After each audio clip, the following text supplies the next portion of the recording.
في فترة كده تبقى حاسس إن حياتك واقفة، لا في خطوة لقدام ولا في باب بيتفتح ولا حتى في إحساس إنك بتتطور، وتقعد تقول لنفسك هو أنا ثابت كده ليه؟ هو أنا مش بتغير؟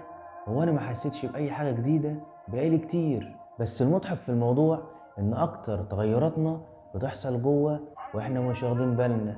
زي مثلا تلاقي نفسك بطلت ترد على الناس اللي بتستفزك، بطلت تدخل في نقاشات ملهاش لازمة، بطلت تجري ورا اللي مش مقدرك، وابتديت تحس إن في حاجات كتير كانت بتلهيك ما بقتش تلمسك.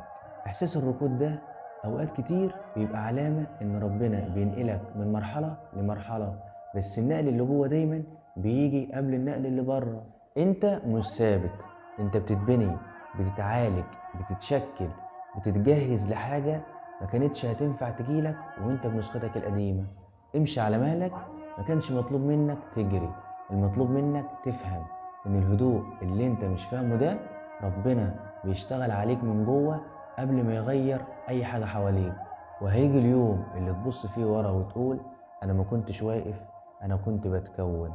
ومتنساش تصلي على النبي. سلام.